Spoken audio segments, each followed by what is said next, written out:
So everyone give a round of applause for Tyler. Well, I appreciate it. Thank you guys so much for coming. I am Tyler Cook. I could start this thing off by telling you what I've done over the past year. How I got paid more than $400 a day to edit a feature film that is currently submitted to Cannes, fingers crossed. How I made a commercial for Ferrari in a $10 million mansion featuring a $1 million car with $100,000 in film equipment and did it all for free. Or how I won half the awards at last year's Backlight.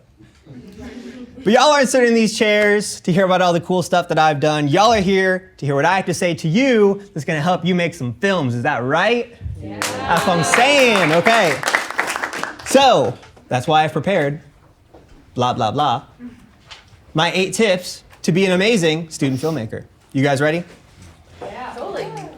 Also, don't worry about taking notes or recording or anything. We're recording this so you guys can refer back to it later at your own pace. Okay. I must warn you though, these tips do not jive with the vast majority of advice that you're gonna probably hear about student filmmaking, and they might not be what you want to be true about student filmmaking. Okay, but they work for me and others, and they will work for you too. Okay? You guys ready? Yeah. Tip number 1, student filmmaking is not filmmaking. Oh, knife to the heart, knife to the heart. Put down the knife, guys, put down the knife. Okay, don't treat student filmmaking like filmmaking. And here's what I mean. James Cameron once said, the hardest thing as a filmmaker is when you're watching a film that you've worked on for several years, which is not necessarily bad advice, but it is bad advice when you have 6 weeks to make your project, right? Like, and Tarantino once said, one of the best things a film director today can do for an actor is not being stuck in Video Village, not watching a monitor, not watching a TV set, sitting on a chair, oftentimes in a hold room, blah, blah, blah. Again, not necessarily bad advice, but it is bad advice when you have Canon 80Ds and, oh wait, what is that, Jim? Oh, you guys don't have, oh, you guys are out of cameras? Cool, we're gonna film on cracked iPhone 13 today. Look, professional filmmakers have great intentions, but they are simply playing with a different deck of cards than us students. They have the luxury of worrying about the nuance of theme and how adjusting this light just ever so slightly, all that stuff. Well, we're crossing our fingers that our unpaid, untrained, unmotivated actor even shows up to set at all. Not to mention we have classes to juggle, extracurriculars, hopefully a job so we're not broke. Oh, we do have a job and we're still broke. And on top of all of that, we can't pay for anyone to care. Student filmmaking is not an art of filmmaking, it's an art of survival. It's not making art, it's making it happen, okay? So just know that as a student filmmaker, your job is basically to do the impossible and do it with no resources. It's hard. It's very, very, very, very, very hard. You must master skills that are not sexy, that they do not talk about in books or frankly in class. But luckily, my second tip is that not all areas of film have the same effect on the final product. AKA, you don't have to be good at everything, just a few important things. And there's 3 areas of film that impact things a whole lot more than the rest. You guys ready? I think most people pretty much agree that these 3 things are the most important things to making a film. Well, these are actually the 3 least important things to make a good student film. Get rid of all that junk. This, mwahahaha, is the most important things to make a good student film. Yes, these are 3 things that no one cares or thinks about, and I will go deeper into all of these in the future tips, but let me start with the one that's probably caught your guys' eye the most. Directing is less important than producing in a student film, okay? You ask most student filmmakers what job they want in the industry, and they go ding, ding, ding, ding, ding, directing, right? And why do they say that? They want the most control over their movie, which is fair, totally fair. They want the creative vision, they want them to be the most in charge of making the film. But let me ask you a leading question. Do you know why they have the producer accept the award for Best Picture at the Oscars and not the director? Because they do more. The producer does more to make the film than the director does. And to prove that this translates over to the student film world, let me run you through 2 scenarios. First, we're gonna do a film shoot where you have the best student director on planet Earth and a bad student producer. Let's run it. Oh no! Our actor didn't show up because I forgot to email them. Oh shoot. And we forgot the audio equipment. Oh, better luck next time. And then the director walks because nothing gets filmed, okay? Now, the best student producer with a bad director. Here's what happens. Before they got on set, the producer raised more money than they knew what to do with, workshopped the script for months so it was rock solid, got several actors and backups, locked the location for an additional day before the shoot so people had time to set up and test equipment, and then on the day of the shoot, the director still arrives late to set, 2 hours, because they were drunk from the UGA game the night before, Go Dogs, but everything still gets shot because the producer baked in extra time in the schedule and hired the best people available at every position and had multiple meetings with the crew beforehand so everyone knew the shooting plan like the back of their hand. And while the director had no passion, everyone else did because they're talented, they're bought in, and ultimately, it turns out great. Just saying. But now, for a crazy transition. Oh! Tip number 4, if you want to be a great director, start by producing. Produce one good short film, and it will make your life as a director, trying to make an amazing film later on in college, so much easier. All you gotta do is one, all right? I know this because I lived this, okay? I won Best Director at Backlight last year, hype. I've had a handful of people who ask me, who want to be directors in the industry, like, oh, like what advice would you give me, all this stuff. And I'm always honest, but it's never what they want to hear. I was not the most talented director at all. Not on this campus, not in the state, not even close. It was actually my first time directing this film. But let me walk you through the crew that we did have for this film. So you had me, who's like, all right. You had the best DP on UGA's campus at the time, the best actress on UGA's campus, the best VFX artist on UGA's campus, the best recording artist on UGA's campus, and the best assistant director on UGA's campus.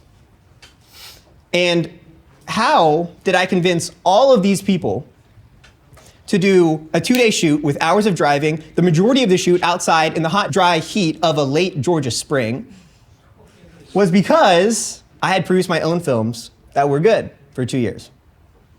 And then they all believed in me, so then they joined. Now, who likes writing? Enough about this producing stuff. A lot of writers in here, good, you guys are gonna hate this next point. Have at least 10 drafts for any script that you wanna shoot. 10! It is so much easier to fix a broken script than a broken film. Like a million times easier. It is better for your money, it's better for your time, for your mental health. You save yourself a lot of heartache when you fix the script rather than the film. Also, a ballin' script lets you get ballin' actors, DPs, assistants, and everyone else. Really easy to convince people to work on a film where the script is really good. And makes all those talented people really bought in, so when you inevitably ask them to do something hard and unreasonable, because it is a student film, they do it not with a sigh, but with a smile, okay? You're gonna think your first draft of your script is amazing. Every script I ever wrote, I thought that that first script was gonna be the one time that when I put it to page that first time, I freaking nailed it and everything was perfect, without a fail. And then I put it away, came back the next day, and I realized, like everyone else, it sucks. The first draft, and any new draft, sucks. But here's what you do when you have a new draft of a script, okay? Send it to someone new to review, and then put it away. Come back to it in 24 to 48 hours, and your eyes will see it just like that person will and be like, you'll make changes and you'll see them like it's brand new. And you know you have a new official draft. This is a little mini tip for you. When you're embarrassed to show the last draft to someone because you're like, ooh, I fixed a lot of stuff. Like, I do not want them to read that old draft, right? Anyways, tip number 6 is that you don't have to come up with an original idea, you have to build it. And here's what that looks like in practice. For my production basics film, I knew I wanted to shoot at my fondest place in nature from my childhood. It's a small mountain, which is somewhat interesting, but not original by any stretch of the imagination. I also wanted to use all the cool locations that I had found from my time at UGA, but that's also barely original at that point. But we're getting warmer, right?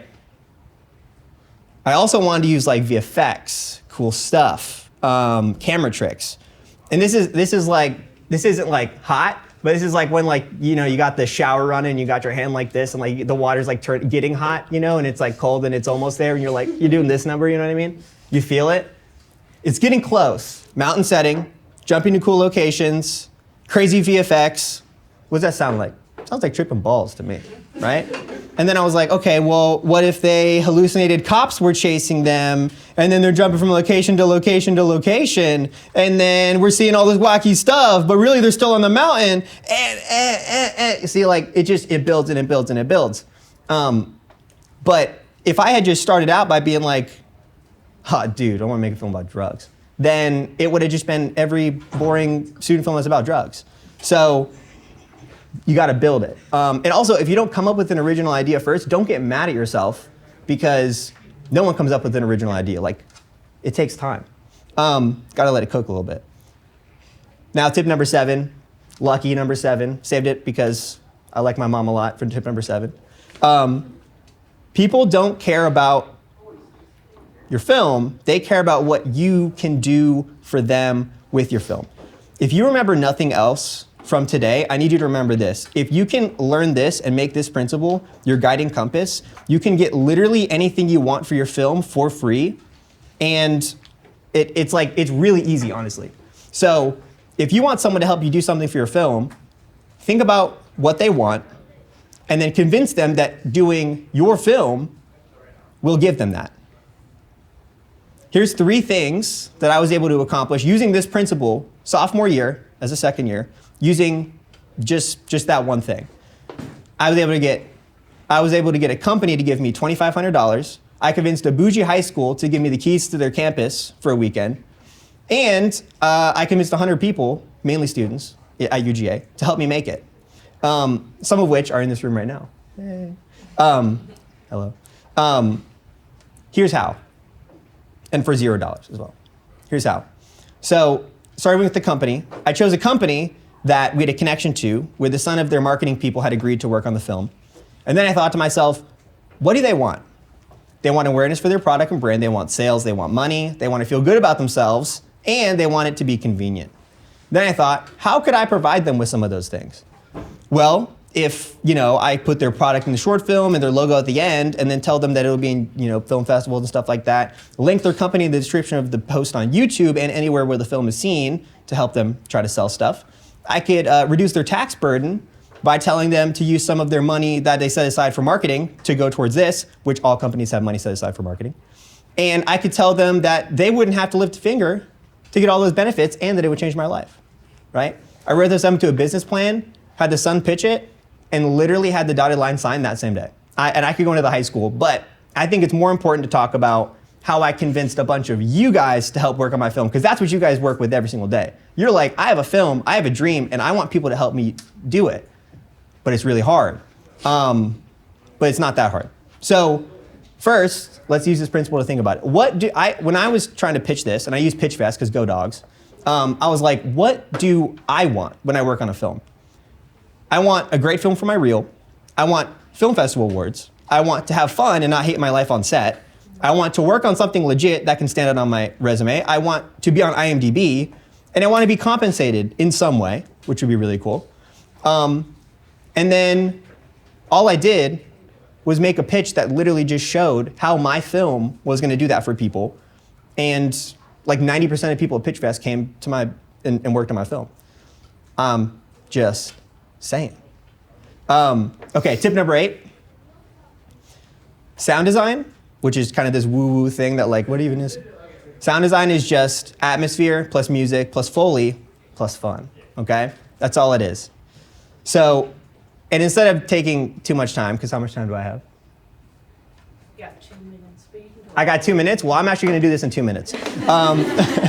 So 3, 2, 1, first, lock the video, aka be confident in your cut. Second, get a free trial of the service called Epidemic Sounds, and pull up a tab and look up YouTube to MP3. Where are my YouTube to MP3 people at? Thank you, there we go. Third, get a list of locations, and for every single one of those, literally just look up like woods, atmosphere, bedroom atmosphere. Slap that under every scene, and it'll instantly be smooth, and you won't have to need room tone. Mini tip, don't use room tone that's recorded on set. It sucks. Next, find 5 songs that fit the moods and moments of your film. Mini tip, just isolate the drums or the instruments. Thank you later. Make sure you use the beginning and ending of the song so it feels natural. Don't just fade it out randomly. Fill out the score, and your movie will be full of life. Then go back and find any visual thing that doesn't have a sound or you can't really hear it. And look up the exact sound it is and just fill it in. Sometimes you gotta add reverb, sometimes you gotta add a little creativity in there because your sound is really weird. But you're gonna do that and it'll be just fine, and then it'll feel real, all right? 5th is where we get fun. You get booms, whooshes, and approaches, okay, to emphasize cuts and epic moments. Then it will literally feel like a real movie. And I'm not kidding, it will. Then you're gonna mix it. So you're going to watch it, adjust the gain, adjust the level so it sounds all good. Then you're gonna export it, and you're gonna watch it on your phone, watch through it and be like, ooh, this sounds better, adjust all the levels. Then you're gonna watch it on your TV after you export that, watch it, be like, adjust all the levels after that. And that was the exact moment that I ran out of time when I was actually giving the presentation, but I had a little bit more and I feel like I kind of owe it to you guys to finish her out, so here we go. Bonus tip, don't expect classes alone to teach you how to do this for a living. Your professors have some amazing things to say, but even they will tell you that making one 15-minute film will teach you more about filmmaking than anyone could ever tell you. My job, my first film festival win, my friend group, my best memories, my freaking girlfriend, all came from filmmaking adventures that I embarked on before I was accepted into EMST. I would hate it if most of you guys walked out of here and the most impact I have on you is saying to the other as you walk into the Tate deck, you know, that one dude before the Smiling Friends guy was kind of spitting a little bit, yeah. And then you get in the car, you talk about whatever, you put on some music, you go home, you start an assignment that you're behind on, and then you're back to the exact same path before my 15-minute yap track. 4 years ago, I made one decision, to write a silly script with my random roommate freshman year, and 4 years later, it led to literally all of this. If I was in the room, this would have been way better, but you, all of you, you're one decision away, and I believe in y'all. Thank you.